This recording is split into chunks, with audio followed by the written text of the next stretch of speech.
Y en consonancia con esta información, Brasil lanzó una operación contra terroristas vinculados a Hezbollah que planeaban atentados contra la comunidad judía en este país sudamericano, según lo informó el miércoles todos los medios locales. La Policía Federal informó que detuvo a 2 hombres y entregó 11 órdenes de búsqueda y captura en San Pablo, Minas Gerais y también el Distrito Federal. Los sospechosos fueron financiados y reclutados por el grupo terrorista libanés Hezbollah y planeaban llevar a cabo atentados contra edificios de la comunidad judía en Brasil, incluidas sinagogas. Los 2 detenidos son brasileños y otros 2 objetivos de las solicitudes de detención que se encuentran en el Líbano. Uno de los detenidos fue arrestado en el aeropuerto de Guarulhos, en San Pablo, a su llegada de un viaje desde Líbano. La PF cree que ya había llegado con información para perpetrar los atentados. El otro fue detenido en Sao Paulo.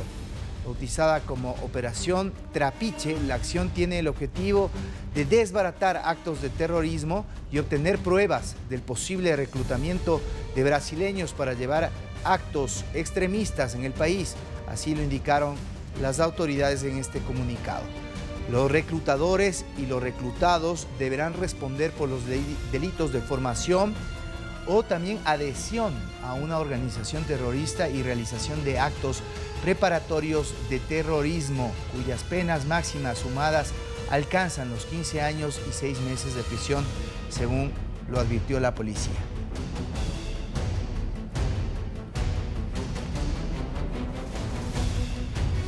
Vamos a continuar analizando esta guerra que está liderando Israel contra el terrorismo. Está conectado en vivo y en directo desde Argentina Marcelo Axebrud. Él es especialista en temas de Medio Oriente, también educador, ha formado parte de varios foros, como el que organizó KKL en la comunidad de Bel Itel. ¿Cómo estás?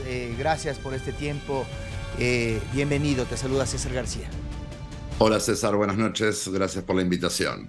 Bien, Marcelo, estamos viendo este atentado que fue frustrado en Brasil. Esto no es un hecho aislado y demuestra que de lo que se está hablando es de un intento a nivel del mundo de sembrar el antisemitismo. En ese sentido, ¿cuál es la responsabilidad que han asumido ustedes desde las distintas organizaciones civiles para generar conciencia y apoyar esto, que es una guerra del mundo libre? Bueno, la verdad que esta noticia que recibíamos hoy, por un lado con asombro y por otro lado con alivio de saber que fueron detectados y que fueron detenidos estos terroristas, camino a perpetrar la misión con la que se habían comprometido. En realidad no es algo nuevo para la región. Te estoy saludando desde Buenos Aires, donde sufrimos los 2 peores atentados terroristas contra instituciones judías. En el año 92 contra la Embajada de Israel, en el año 94 contra la sede de la AMIA, la sede de la comunidad judía local. Y no es más que una nueva advertencia para el mundo libre, porque lo que empieza siendo un aparente ataque a instituciones de la comunidad judía, luego tiene por misión desestabilizar al mundo libre. Y esto para todos nosotros tiene que ser un llamado de atención. Esto nos lleva a tomar acción, por un lado en la difusión, en trabajar mancomunadamente con las autoridades. En nuestros países, lo que hoy ha ocurrido en Brasil es el resultado de un trabajo de inteligencia coordinado con las diferentes fuerzas de seguridad de los países. Pero por otro lado también, bueno, hacer conciencia a nuestras sociedades de poder ver al costado y ver lo que está sucediendo, que pareciera que es a 20.000 kilómetros, pero puede ser que lo tengamos en la esquina de nuestra casa.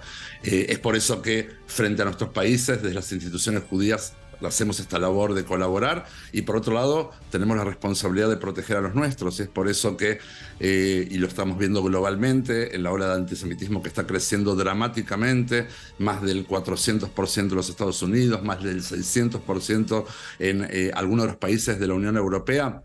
bueno, nos lleva a tener que velar por los nuestros, a elevar la seguridad de los colegios, de los templos, de los clubes sociales, incluso llegando a situaciones donde lamentablemente casi que la indicación es pedirle al judío que pase desapercibido, que vuelva a esconderse, que no muestre su judaísmo, porque eso puede convertirse en una razón de riesgo para él en la calle. Es algo dramático, es algo horrible, si lo pensamos, César. Son tiempos muy difíciles para todos, para el pueblo judío sin dudas, pero son tiempos difíciles también para Occidente, que empieza a despertarse, a darse cuenta de que mucho de lo que se fue abonando en las últimas décadas empieza a explotar en nuestras propias ciudades. Lo estamos viendo en Londres, lo estamos viendo en París, lo estamos viendo en Berlín, lo estamos viendo en Los Ángeles. Apenas el día de ayer hubo una persona mayor asesinada en el contexto de una manifestación. Bueno, esto sin dudas nos tiene que poner atentos, no nos puede pasar de costado, y aquí es un tema de que hay que tomar posición. A pesar de que todo el mundo opina del conflicto, hay que saber de qué se trata, hay que informarse y hay que, por supuesto, no adherir de manera automática a slogans que se repiten mucho en las redes sociales, sino que hay que entender, bueno, qué es lo que hay debajo de todo esto. Como educador hay una responsabilidad, y a través de los medios de comunicación es muy importante tratar a profundidad cuál es el fenómeno que se está dando, porque nos es muy lejana esa tierra en Medio Oriente y muchos de los latinoamericanos no comprenden que relacionar directamente este conflicto con el pueblo palestino es un error, porque Hamás y los distintos grupos terroristas están matando en todo el mundo. Los que mataron en Argentina, los que mataron en los Juegos Olímpicos, los que han matado a nivel de todo el mundo son los mismos. No son los palestinos, sino son estas organizaciones que tienen como único objetivo el extinguir al pueblo judío. En realidad, no solo el pueblo judío es apenas el principio, y lo podemos escuchar declarativamente y de manera manifiesta en los líderes de estas organizaciones. Creo que una de las maneras que se trató de representarle al mundo apenas ocurrió el sangriento atentado o los sangrientos atentados del 7 de octubre fue poder hacer una similitud de comparación entre Hamás e ISIS. En nuestros países tal vez el tema de ISIS no se escuchó con tanta fuerza como en el resto del mundo, pero ISIS era aquella organización que decapitaba, violaba, secuestraba, mataba personas por considerarlos infieles. Acá estamos hablando de una ideología similar que empieza por la eliminación de los judíos, pero que declarativamente ya lo dicen casi de forma clara. Después vamos por los demás países.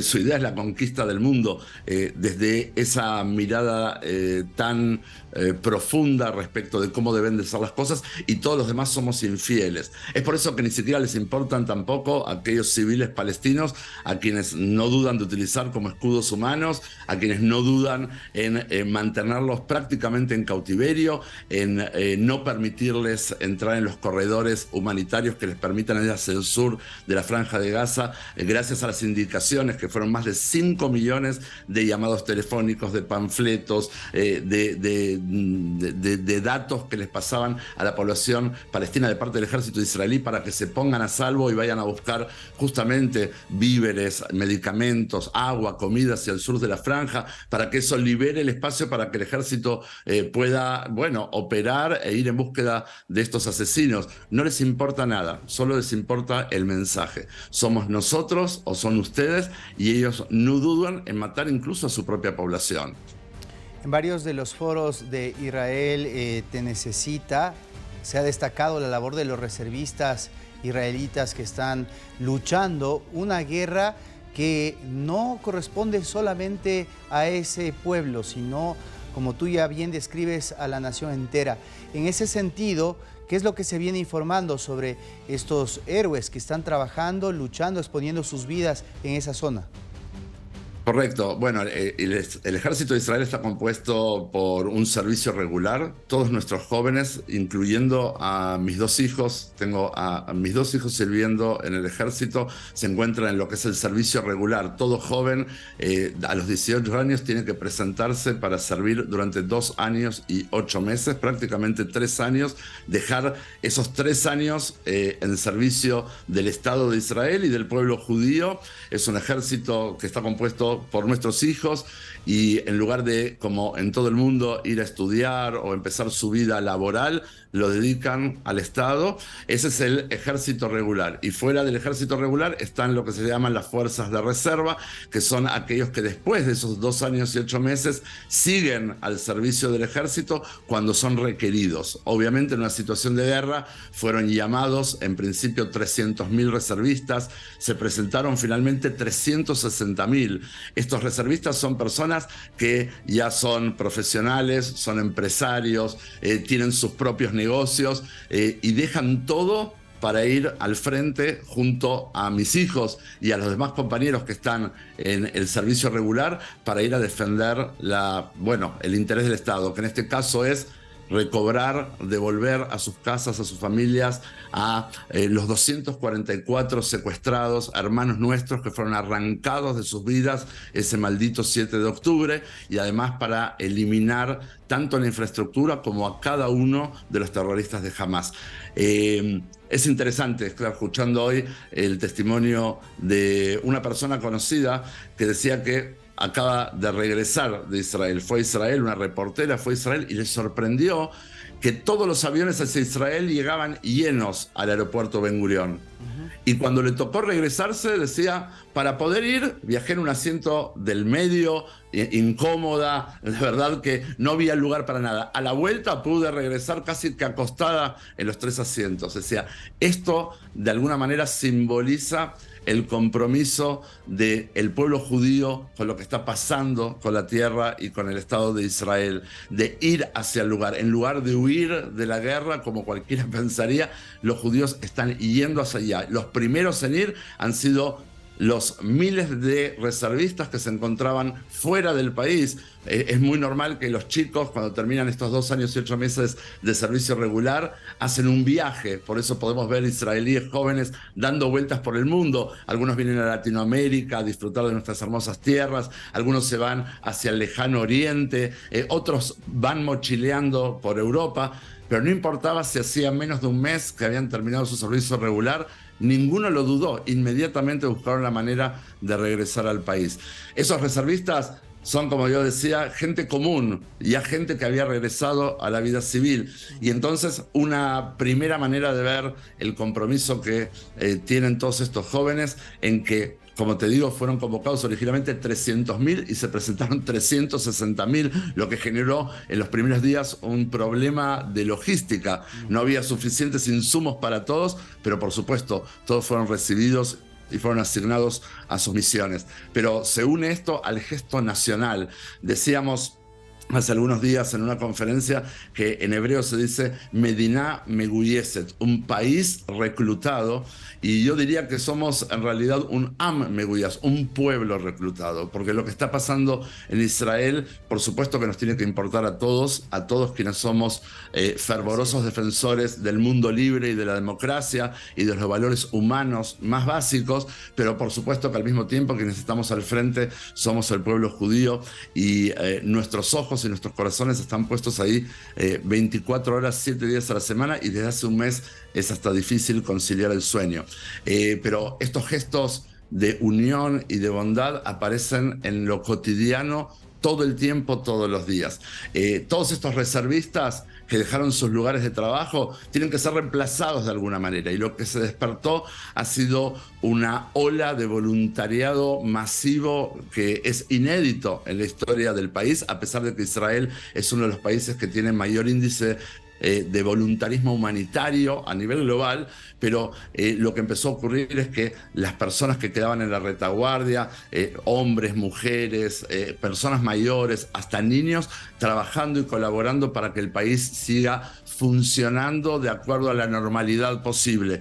Y es por eso que después de tener más de 500.000 desplazados primero de la zona que se encuentra alrededor de la Franja de Gaza, la zona más afectada, donde están aquellos kibutzim que perdieron en algunos casos más del 25% de su población, y también aquellos pueblos que viven en la frontera norte, en la frontera con el Líbano, que se encuentra bajo la amenaza de otro grupo, ya no de Hamas, sino que de Hezbollah, y que fueron evacuados también hacia otros lugares más al centro del país. Estamos hablando de casi 500.000 de personas. No es tan fácil reubicarlas, trasladarlas, hacerlas sentir medianamente cómodas. Sin embargo, el país se puso manos a la obra y uno pudo ver cómo se generó un movimiento de recibir y de hospedar familias, muchas veces familias que uno no conocía, no sabía de ellos, pero sencillamente con el corazón abierto. Gracias. Son tiempos extraordinarios y requiere también de esfuerzos extraordinarios.